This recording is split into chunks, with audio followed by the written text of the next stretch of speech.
Selamat pagi Pak. Selamat pagi. Di sini saya dari STKP Wisata Katulistiwa Sinta.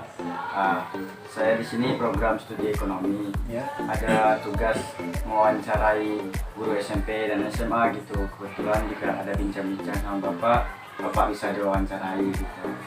Saya sendiri namanya Adung Pak. Saya asalnya dari Serawai. Saya SMA juga di sana, kuliahnya aja di sini. Ini ada surat dari Kaprodi, surat izin mewawancarai guru. Ya. Saya buka kan? Iya.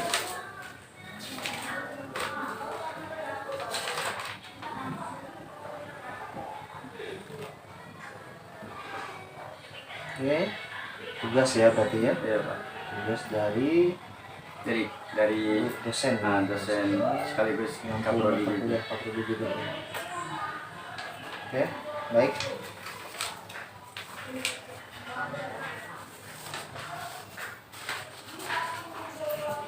Oke, sudah. Gimana lagi? Jadi gini Pak, seperti yang sudah dibincangkan di sini kan yang namanya wawancara kan pasti ada pertanyaan-pertanyaan tuh Pak. Kalau bisa saya tanyakan satu aja ya Pak ya.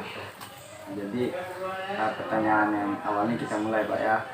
Yang pertama, menurut Bapak tuh bagaimana sih perkembangan anak di saat ini di segi fisik, segi intelektualnya maupun moralnya Pak? Baik, untuk saya sendiri kan mengajar di kelas 7 tahun lalu, kemudian tahun ini itu kelas 8. Ya. Menurut pengamatan saya, ini pengamatan saya ya, jadi saya tidak mencari referensi yang lain, menurut pengalaman dan pengamatan saya sendiri. Kalau dari segi fisik, intelektual, sosial, dan moral, intinya mereka sih pada normal semua. Ya. Artinya berkembang sesuai dengan umur, kemudian berkembang sesuai dengan cara berpikir mereka, sosial dan pergaulan juga berkembang secara normal seperti biasa anak remaja. Tidak ada hal-hal yang tidak ada hal-hal yang sangat menonjol sekali, tidak ada juga hal-hal yang sangat kurang sekali. Kemudian dari segi moral juga tidak ada perilaku atau tindakan mereka yang mengarah ke tindakan-tindakan yang sifatnya susila atau kriminal, itu tidak ada. Kalau untuk SMP Nusantara tempat saya mengajar. Itu ya. Berarti dari dasar pengalaman gitu masih dalam batas normal semua ya Normal Pak ya semua. perkembangannya. Baik. Ini pertanyaan yang kedua. Apakah perkembangan remaja sekarang itu sudah sesuai dengan yang semasanya atau masih normal gitu Pak? Begini ya, untuk remaja ini memang kalau rata-rata kita di sini kan tidak semua remaja itu tinggal dengan orang tuanya. Iya. Mereka tuh banyak yang dari kampung ya, sekolah kadang nginap tempat orang segala macam.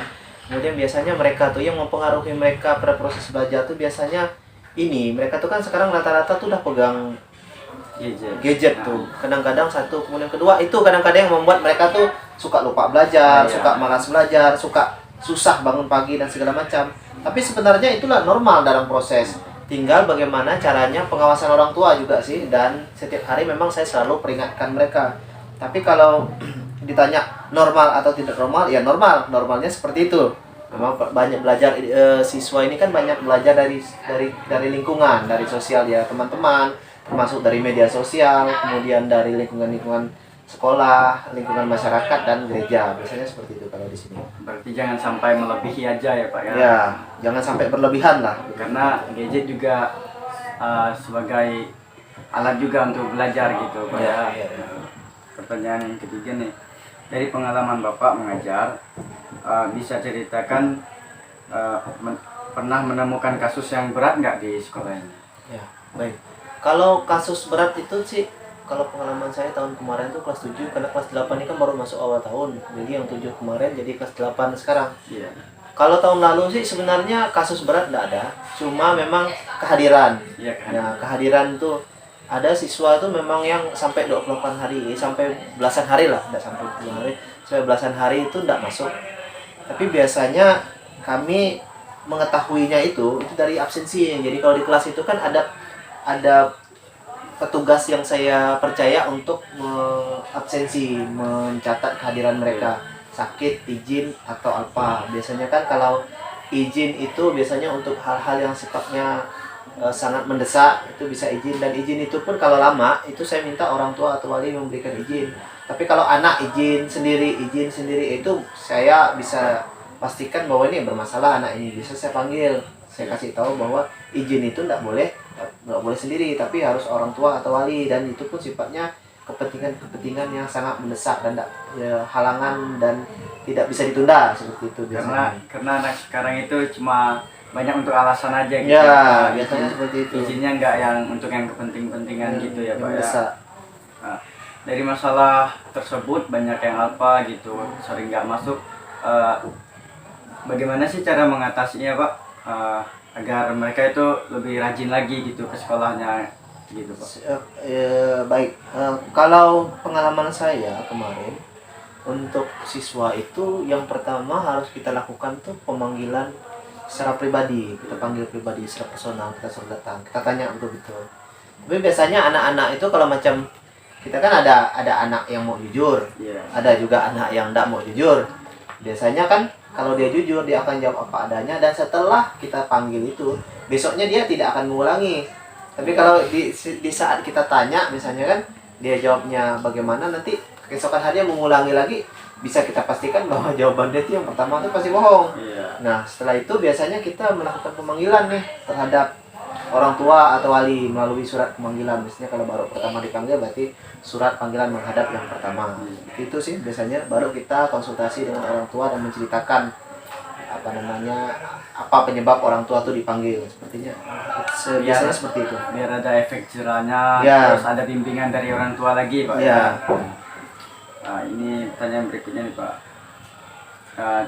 Bapak bisa ceritakan nggak sejarah bimbingan Bapak itu kepada kelompok besar maupun kelompok kecil di sekolah ini? Oke.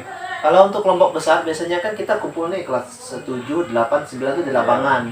Biasanya setelah kita senam, kemudian ada yel-yel dan segala macam, kemudian doa, kemudian di situ kita bicara panjang lebar mengenai tata tertib sekolah, konsekuensi jika siswa tidak menaati tata tertib sekolah seperti apa, kemudian dampak dan akibat dari anak tidak tertib, dampak dan akibat dari anak tidak tertib seperti apa. Seperti itu ya, itu secara keseluruhan itu 789 sekolah besar, 789. Kemudian kelompok kecil lagi nih, berarti per kelas. Karena kebetulan saya wali kelas, jadi setiap pelajaran, karena pelajaran saya kan PKN, ya, ada agama juga yang berhubungan dengan moral, pendidikan moral dan karakter.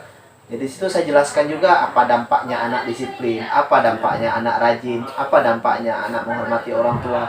Jadi saya selalu sisipkan itu di setiap pelajaran-pelajaran saya. Itu kalau kelompok kecilnya ya, untuk kelas. Kelasnya 7 atau 8 atau 9 itu kelompok kecil masing-masing di kelas mereka.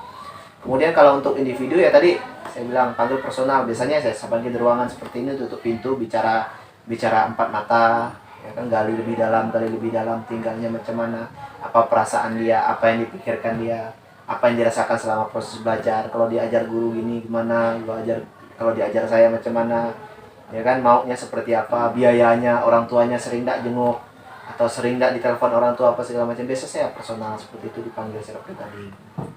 Nah, berarti lebih ke memotivasi ke hal-hal yang positif gitu ya. Lebih dibimbing, diberi nasihat agar terbukalah pikirannya ke jalan yang benar gitu Pak ya.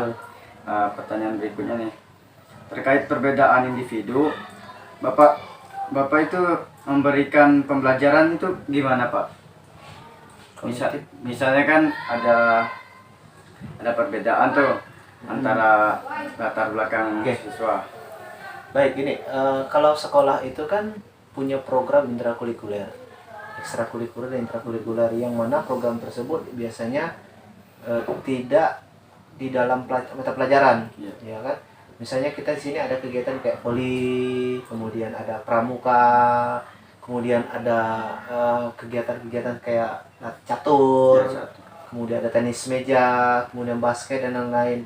Jadi kayaknya untuk pendidikan untuk bakat dan minat, kami untuk sementara ini di kegiatan-kegiatan seperti itulah untuk menyalurkan bakat-bakat anak. Jadi mereka tinggal pilih ya program-program ekstrakurikuler di luar mata pelajaran tuh, tinggal mereka mengikuti yang mana. Untuk sementara itu sudah disiapkan gitu kan Pak, tinggal bagaimana cara mereka mengembangkan dan mencari bakat untuk ke situ gitu Pak. Iya.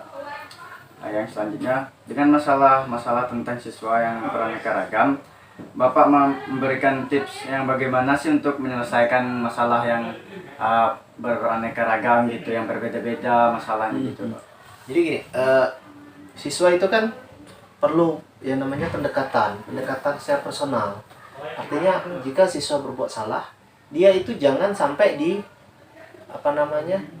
diberikan nasihat atau diberikan masukan atau diberikan saran itu di tengah suasana belajar misalnya. Ini lagi belajar nih, ada bermasalah, lalu disitulah kita, sehingga yang terjadi adalah nanti kawan-kawan lain terganggu, mengganggu suasana. Lebih baik biarkan saja, kemudian nanti setelah proses belajar selesai, anak kita panggil. Misalnya si Dimas, nanti ngadap bapak ya ke kantor. Ya Pak, nanti kita panggil, nanti kita dari situlah kita ngomong. Tadi Dimas misalnya kan, tadi waktu pelajaran itu bapak lihat kamu gini, itu tidak boleh ya, itu mengganggu teman-teman yang lain. Ini terakhir bapak peringatkan, kalau enggak nanti bapak mungkin akan panggil orang tua kamu. Nanti kita ngomong sama bapak bahwa kamu seperti ini. Nah, nanti kita kan kasih surat nih, surat perjanjian tidak akan mengulangi perbuatan dan ini nih, diketahui ditandatangani anak dan tangani orang tua. Seperti itu biasanya. Berarti ada bimbingan individu gitu Ya, Pak? ada bimbingan individu pribadi, enggak secara langsung di kelas, secara langsung di saat melakukan kesalahan langsung ditegur, enggak gitu ya Pak ya. Enggak. Baik, saya rasa pertanyaannya juga sudah selesai Pak untuk wawancara hari ini. Terima kasih juga atas waktunya telah mau merespon saya sebagai mahasiswa mewawancarai Bapak di Nusantara ini. Saya rasa ini terima kasih Pak. Ya, selamat pagi ya. Sampai.